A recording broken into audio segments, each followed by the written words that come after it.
जय हिंद।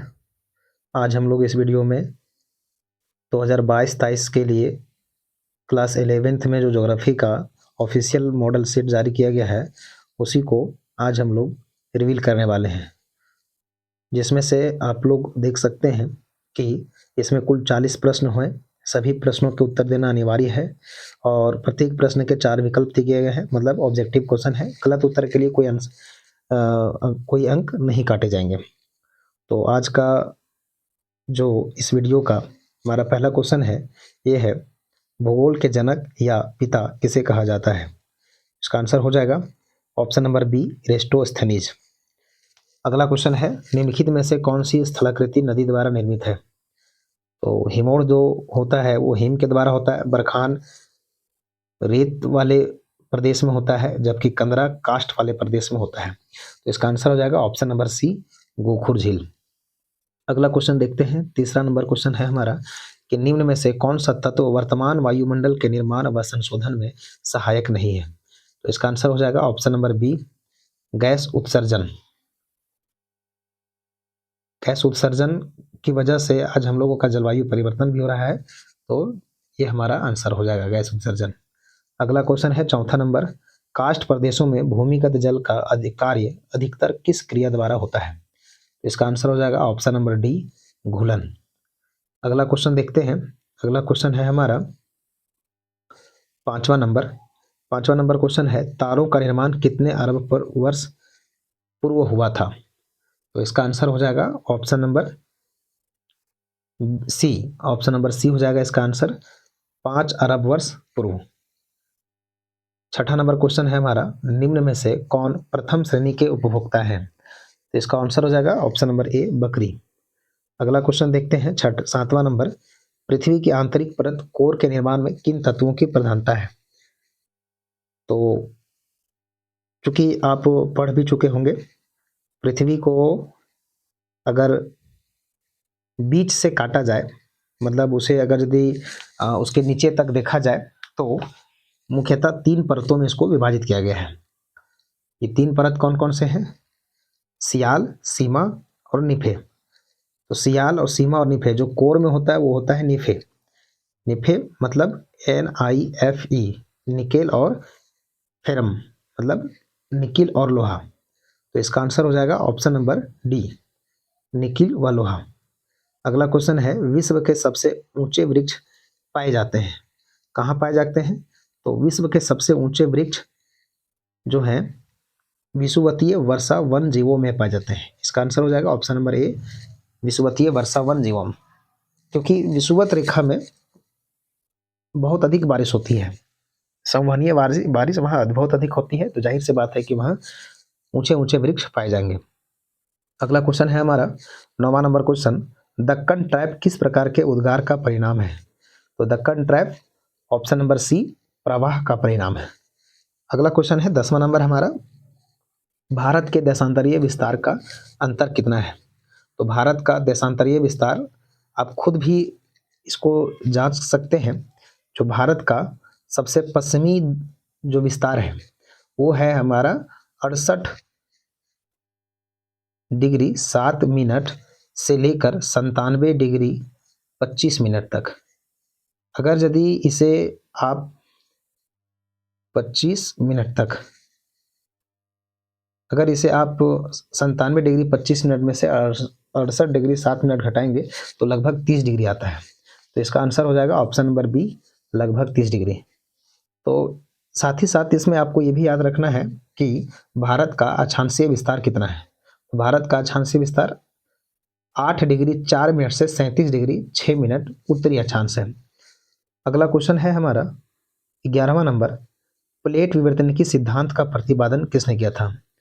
तो प्लेट विवर्तनिकी का सिद्धांत 1967 में 1967 में मैकेंजी, पार्कर और मॉर्गन, ये तीनों ने संयुक्त रूप से मिलकर दिया था। तो इसका आंसर हो जाएगा ऑप्शन नंबर डी, इनमें से सभी। अगला क्वेश्चन है भारत की मुख्य भूमि की उत्तर से दक्षिण अधिकतम लंबाई कितनी है।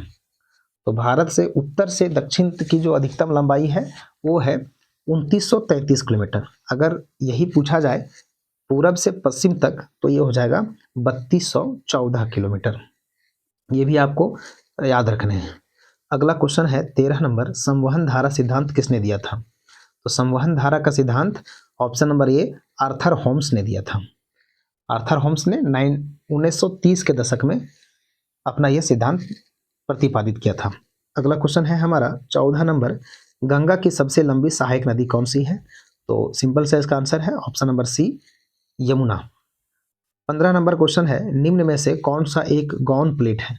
गौन प्लेट कहने का अर्थ है कि मुख्य प्लेटों के अलावा जो छोटे छोटे प्लेट है, क्योंकि आपको पता होगा कि ये पृथ्वी 7 मुख्य प्लेटों के अलावे और कुछ छोटे प्लेट हैं जिससे मिलकर बनी हुई है। तो ये 7 मुख्य प्लेटों को भी याद रखना है, जिसमें से 7 मुख्य प्लेट है हमारा अंटार्कटिक प्लेट, उत्तरी अमेरिकी प्लेट, दक्षिणी अमेरिकी प्लेट, प्रशांत महासागरीय प्लेट, अफ्रीकी plate, Indo Australian New Zealand plate और यूरेशियाई प्लेट।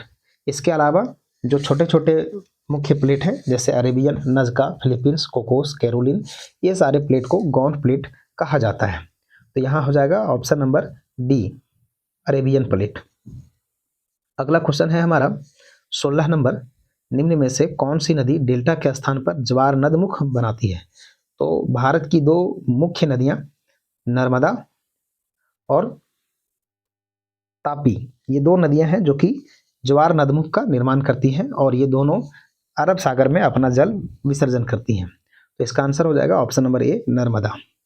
अगला क्वेश्चन है, निम्न में से कौन कठोरतम पदार्थ है? तो इसका आंसर हो जाएगा ऑप्शन नंबर ए कैल्साइट। इसके अलावा भी आपको याद रखना है कि कैल्साइट के अलावा 10 मुख्य कठोरतम पदार्थ हैं। कौन कौन से हैं? जैसे टैल्क हो गया, gypsum, calcite, fluorite, apatite, feldspar, quartz, topaz, corundum और अंतिम 10वें नंबर पे हीरा आता है। अगला क्वेश्चन देखते हैं। अगला क्वेश्चन है हमारा 18वां नंबर, भारत में कौन सा भारत का सबसे दक्षिणी स्थान है? यहाँ मुख्य भूमि का नहीं बोला है, अगर ये मुख्य भूमि बोलता तो इसका आंसर कन्याकुमारी हो जाता। और भारत का दक्षिणतम बिंदु है तो भारत का दक्षिणतम बिंदु इंदिरा पॉइंट है जो कि अंडमान निकोबार में स्थित है। अगला क्वेश्चन देखते हैं। अगला क्वेश्चन है 19वां नंबर, भारत का सबसे ऊंचा जलप्रपात कौन सा है? तो भारत का सबसे ऊंचा जलप्रपात जोग जलप्रपात या गरसोप्पा जलप्रपात कहा जाता है, जो कि शरावती नदी पर कर्नाटक में है। वैसे तो इसकी ऊंचाई 253 मीटर है, लेकिन अभी वर्तमान समय में अगर यदि भारत के सबसे ऊंची जलप्रपात की बात करें तो इसमें कुंचिकल जलप्रपात का नाम आता है, जो कि वर्तमान में है 455 मीटर की ऊंचाई पर। ये भी कर्नाटक में ही है, शिमोगा जिले में, और ये वराही नदी पर स्थित है। अगला क्वेश्चन देखते हैं 20 नंबर, जाड़े के आरंभ में तमिलनाडु के तटीय प्रदेशों में वर्षा किस कारण होती है? तो इसका आंसर हो जाएगा हमारा ऑप्शन नंबर ए उत्तर पूर्वी मानसून। अगला क्वेश्चन देखते हैं, कपास के उत्पादन के लिए सर्वोत्तम कौन सी मिट्टी है? तो इसका आंसर हो जाएगा ऑप्शन नंबर सी काली मिट्टी। काली मिट्टी को रेगुर मिट्टी भी कहा जाता है। अगला क्वेश्चन है, सिंधु नदी किस सागर में गिरती है? तो सिंधु नदी अरब सागर में गिरती है, ये पाकिस्तान होते हुए अरब सागर में गिर जाती है। अगला क्वेश्चन देखते हैं, चंदन वन किस तरह के वन के उदाहरण है? हमारा ऑप्शन है पर्णपाती वन, सदाबहार वन, डेल्टाई वन, कांटेदार वन।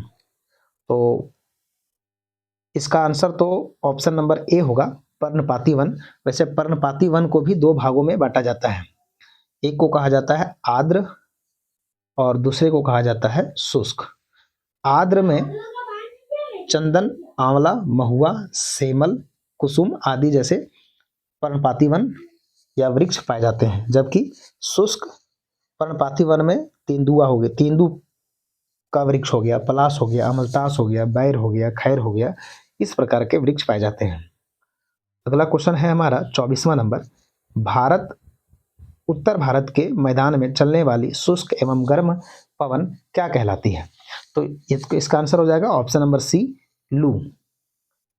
इसके अलावा भी आपको कुछ हवाओं के नाम याद रखने जो कि भारत में चलती हैं, जैसे केरल व तटीय कर्नाटक में आम्रवर्षा, केरल में ही फूलों वाली बौछार, काल बैसाखी नाम की जो हवा है ये असम और पश्चिम बंगाल में चलती हैं, और असम में इसी काल बैसाखी को बारदोली छेड़ा भी कहा जाता है। अगला क्वेश्चन देखते हैं 25वां नंबर, इनमें से किस राज्य से कर्क रेखा गुजरती है? तो झारखंड, हमारा झारखंड है, झारखंड से गुजरती है, जो कि झारखंड में और मांझी से पास करती है, इसको याद रखना है।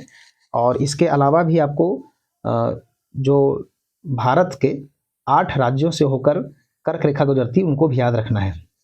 इसमें हो जाएगा गुजरात, राजस्थान, मध्य प्रदेश, छत्तीसगढ़, झारखंड, पश्चिम बंगाल, त्रिपुरा और मिजोरम, इसको भी आपको याद रखना है। अगला क्वेश्चन देखते हैं 26 नंबर, किस स्थान पर 21 जून की दोपहर सूर्य की सीधे किरणें पड़ती हैं? तो इसका आंसर हो जाएगा 23:23 डिग्री उत्तरी अक्षांश पर, मतलब 23:30 उत्तरी अक्षांश पर, जो कि कर्क रेखा से गुजरती है। और उसी दिन हम लोग योग दिवस के रूप में भी मनाते हैं, जो कि हमारे भारत के लगभग बीचों बीच से यह कर्क रेखा गुजरती है। अगला क्वेश्चन देखते हैं 27वां नंबर, वायुमंडल में के कौन सी परत का संबंध मौसमी परिवर्तन से संबंधित है?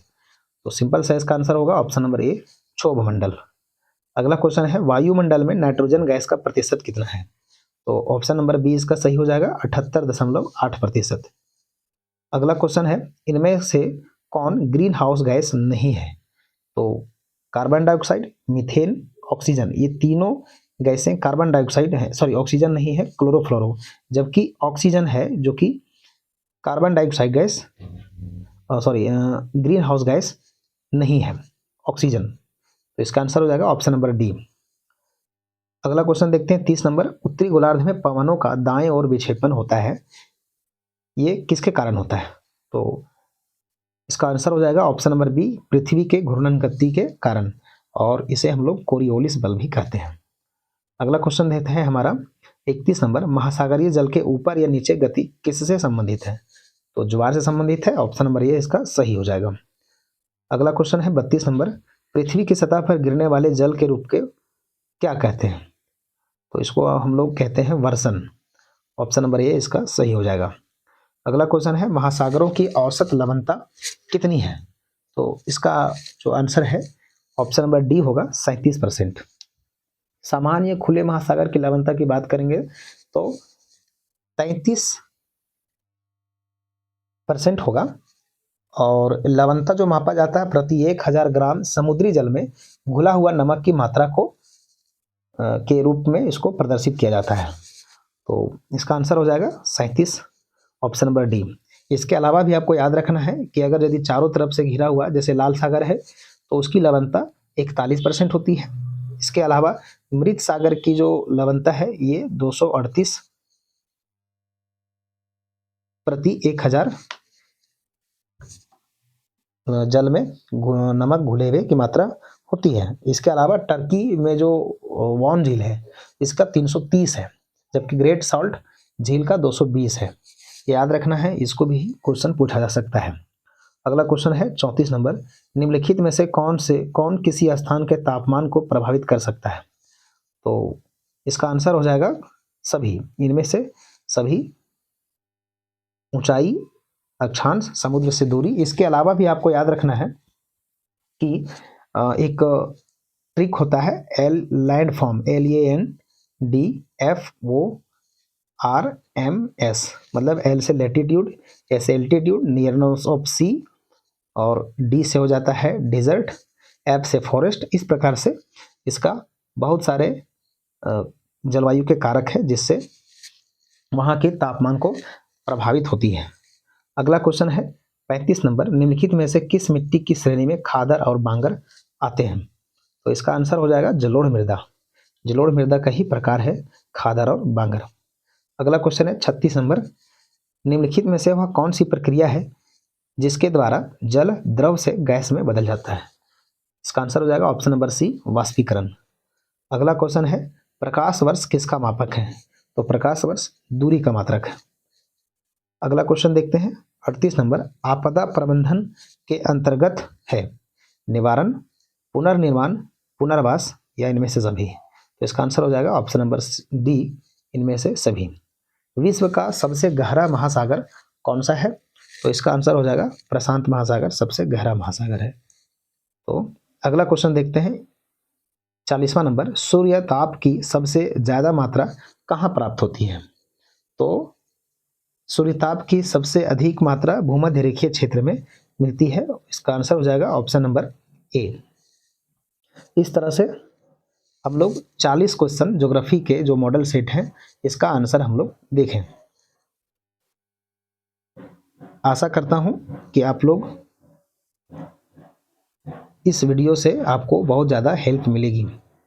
इसी तरह के वीडियो देखने के लिए हमारे इस चैनल को सब्सक्राइब कर सकते हैं ताकि आपको नोटिफिकेशन मिलता रहे।